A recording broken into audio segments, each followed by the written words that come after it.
Assalamualaikum warahmatullahi wabarakatuh. Kembali lagi di MMR Official, tempat di mana teman-teman akan mendapatkan informasi seputar Beasiswa Indonesia Bangkit atau LPDP Kemenak. Masih bersama aku, Muhammad Mahfud Rahman, Awardé Beasiswa Indonesia Bangkit tahun 2022, yang saat ini menempuh studi di Universitas Islam Negeri Mataram. Pada kesempatan kali ini, aku mau sharing kepada teman-teman terkait dengan review yang aku lakukan terhadap isai motivasi diri dari salah satu teman kita. Namun sebelum itu jangan lupa untuk like, subscribe, serta tekan tombol loncengnya agar teman-teman tidak ketinggalan terhadap informasi terbaru seputar beasiswa Indonesia Bangkit dan tentunya channel ini akan semakin berkembang.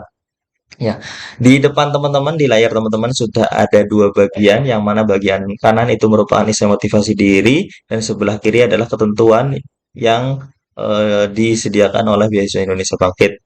Nah, yang aku lakukan dalam mereview isai motivasi diri dari salah satu teman kita adalah dari dua sisi. Sisi yang pertama yaitu dari sisi sistematika penulisan dan yang kedua dari isi atau konten isai tersebut. Dari sistematika penulisan, aku beracuan pada sistematika penulisan karya tulis ilmiah secara umum, dan dari isi atau konten, aku beracuan pada ketentuan yang disediakan oleh Beasiswa Indonesia Bangkit. Seperti itu. Nah, mungkin dari isi yang pertama dulu, dari sistematika penulisan, isai yang dibuat oleh ini ya, Bunga Mawar. Ini merupakan nama samaran dari salah satu teman kita untuk menjaga privacy ya. Nah, ini saya motivasi diri ditulis dengan judul No Act of Kindness No Matter How Small is Ever Was. Tidak ada suatu kebaikan walaupun walaupun perbaikan itu kecil akan sia-sia gitu. Jadi tidak ada suatu kebaikan kecil yang akan sia-sia, intinya seperti itu. Nah, dari sistematika penulisan isai ini masih ada beberapa perbaikan menurut aku, yaitu terkait dengan apa ya, masih adanya eh, penggunaan awalan di yang kurang tepat, kayak misalkan kalau diikuti dengan kata kerja harus disambung, dan awalan diikuti kata tempat itu harus dipisah seperti itu. Kemudian ada juga kalimat yang masih satu kalimat masih terlalu panjang, padahal di satu kalimat itu terdiri dari beberapa ide pokok kalimat. Sebenarnya itu bisa dipisah menjadi beberapa kalimat agar menjadi kalimat yang efektif seperti itu. Dan tentunya akan lebih gampang dipahami seperti itu. Kemudian yang lainnya lagi, ini ada yang apa, bahasa asing ya, volunteer ini harus ditulis miring ya, di italic seperti itu. Ini juga eh, dalam satu kata itu dalam satu kalimat itu penggunaan kata saya itu terlalu banyak sehingga tidak efektif seperti itu, dan masih banyak lainnya seperti itu, tapi paling tidak itu yang aku temukan di esai ini dari sistematika penulisan. Ini sistematika penulisan lainnya yang sudah bagus di sini, yaitu menggunakan apa, font Times New Roman, dan juga ukuran fontnya itu 12, dan juga menggunakan rata kanan kiri ya seperti itu. Itu merupakan sistematika penulisan karya tulis ilmiah secara umum seperti itu. Adapun dari isi atau konten esai ini sendiri, aku beracuan pada eh, ketentuan yang telah disediakan oleh Beasiswa Indonesia Bangkit, yang mana di bagian pembuka itu paling tidak itu untuk mengenalkan diri kita itu siapa, eh, dan juga alasan mengikuti program Beasiswa Indonesia Bangkit seperti itu. Nah, di sini Bunga Mawar ini sudah menjelaskan mengenai siapa dirinya, dan juga asal pendidikan atau satuan pendidikannya. Dia merupakan alumni program studi psikologi dari Universitas Islam Negeri Sunan Kalijaga Yogyakarta seperti itu. Terus kemudian alasan mengikuti program Beasiswa Indonesia Bangkit ini diantaranya karena dia melihat masih adanya gejala sosial atau fenomena sosial, permasalahan sosial, masih banyaknya anak yang mengalami gangguan mental seperti itu. Makanya ia tertarik untuk kemudian eh, ikut berkontribusi menyelesaikan persoalan tersebut seperti itu. Makanya ia ingin menjadi bagian dari program Beasiswa Indonesia Bangkit untuk turut serta berkontribusi pada masyarakat seperti itu. Nah, eh, dari segi isi, Bunga Mawar ini juga sudah menjelaskan ininya apa pengalaman akademik maupun non akademiknya yang mana ia bergabung di berbagai komunitas dan organisasi yang ia ikuti untuk mengasah kemampuan dirinya di luar kemampuan akademik tentunya, dan juga akan untuk melihat bagaimana bagaimana berlatih menjadi seorang pemimpin seperti itu. Nah, di sini ia karena sudah melihat persoalan yang terjadi masih banyaknya anak yang mengalami gejala gangguan mental, kemudian ia termotivasi untuk eh, mengambil program studi psikologi Universitas Gajah Mada seperti itu.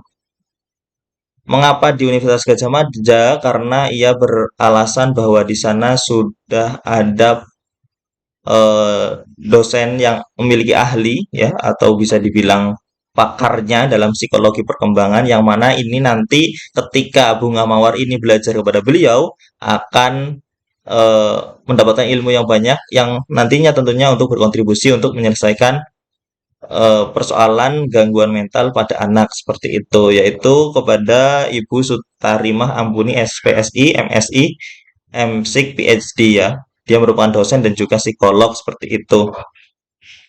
Itu sebenarnya kata Bunga Mawar ini sebenarnya eh, gejala gangguan mental ini sudah di disadari oleh pemerintah. Pemerintah Indonesia juga sudah melakukan upaya untuk meminimalisir terjadinya gangguan mental pada anak. Tapi Bunga Mawar ini menyadari bahwa upaya yang dilakukan pemerintah ini masih kurang maksimal, dan itu juga didukung oleh sebuah penelitian ya ini ya, bahwa upaya yang dilakukan oleh pemerintah yaitu SDIDTK atau stimulasi deteksi dan intervensi dini tumbuh kembang anak itu masih belum maksimal.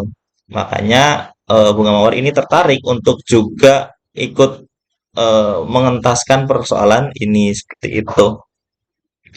Nah, kemudian ya tujuan pemilihan program studinya, ia juga tujuan pemilihan program studi Bunga Mawar ini masih belum terlalu diekspos ya atau dieksplor tujuan program studinya. Dia masih satu apa ya satu penjelasan di awal, yaitu langsung dijelaskan menjadi alasan, dan di sini juga belum dikaitkan dengan program beasiswa Indonesia Bangkit seperti itu.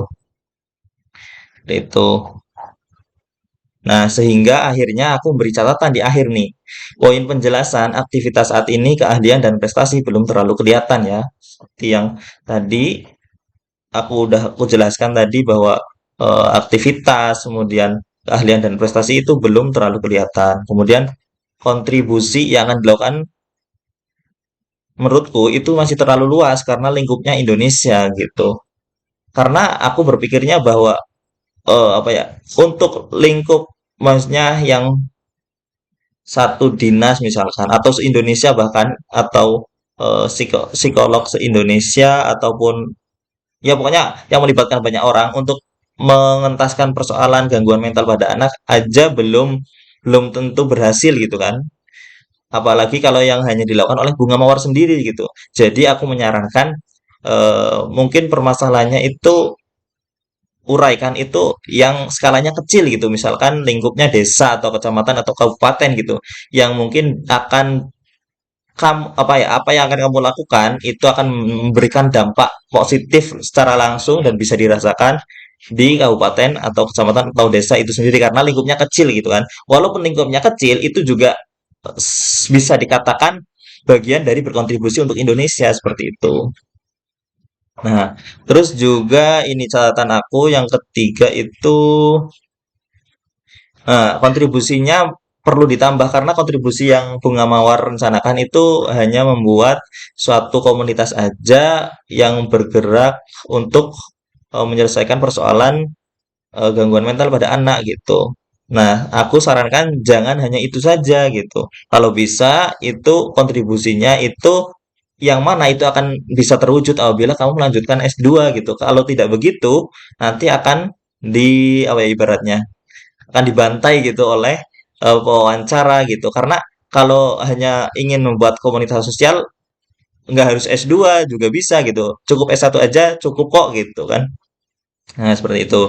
Dan tadi seperti yang aku sudah singgung, tujuan pemilihan program studi itu belum dikaitkan dengan program beasiswa Indonesia Bangkit situ. Dan terakhir itu, oh, belum ada penutupnya ya teman-teman di sini. Belum ada penutup yang dalam artian penutup yang menjelaskan apa saja yang akan kamu lakukan ketika menjadi award gitu. Kalau misalkan sebuah harapan seperti yang ada di video aku kemarin-kemarin itu, eh, penutup itu berisi apa yang aku lakukan dan harapan itu kalau yang harapannya udah ada di sini gitu. Tapi kalau apa yang akan dilakukan setelah menjadi award itu belum diuraikan atau belum terlalu kelihatan seperti itu. Jadi itulah beberapa poin review atau koreksi aku secara isi dari sisi isinya terkait dengan esai motivasi diri yang dibuat oleh Bunga Mawar ini seperti itu. Jadi kalau pesan aku bagi teman-teman yang akan membuat essay motivasi diri, tentu sistematika penulisan diperhatikan sesuai apa sistematika penulisan karya tulis ilmiah secara umum lah. Kayak misalkan fontnya ditulis dengan Times New Roman, terus ukurannya 12, terus kemudian spasinya mungkin 1,5 seperti itu. Itu dan juga penggunaan huruf besar di awal kalimat, terus kemudian penggunaan awalan di, awalan ke, terus kemudian satu kalimat itu jangan terlalu banyak, maksimal itu 3 baris lah gitu, agar menjadi kalimat yang efektif seperti itu. Adapun dari sisi konten atau isi itu ya perlu beracuan pada format esai motivasi diri yang disediakan oleh Beasiswa Indonesia Bangkit. Sebisa mungkin kesemuanya ini poin-poinnya ini itu harus ada di esai motivasi diri teman-teman gitu dan jumlah katanya tidak ada lebih dari 1.500 ya teman-teman. Seperti itu. Ya mungkin itu aja sedikit gambaran review esai yang aku lakukan terhadap esai motivasi diri yang meminta masukan dari aku oleh teman-teman kita yang akan mendaftar di Beasiswa Indonesia Bangkit seperti itu. Bagi teman-teman dalam membuat isi motivasi diri tentu harus diperhatikan dengan baik dan dipikirkan dengan baik sebelum akhirnya diupload atau diunggah ke form pendaftaran seperti itu. Ya, mungkin itu saja eh, dari aku sharing-sharingnya. Kurang lebihnya mohon maaf, tapi sebelum itu jangan lupa untuk like, subscribe, serta tekan tombol loncengnya agar teman-teman tidak ketinggalan video terbaru atau informasi terbaru seputar beasiswa Indonesia Bangkit dan tentunya channel ini akan semakin berkembang. Bagi teman-teman yang ingin request bahas apa lagi nih, pengen sharing-sharing apa lagi, langsung komentar aja di kolom komentar. Nanti kalau misalkan aku ada kesempatan, aku buatkan videonya seperti itu. Kurang lebihnya mohon maaf. Wassalamualaikum warahmatullahi wabarakatuh.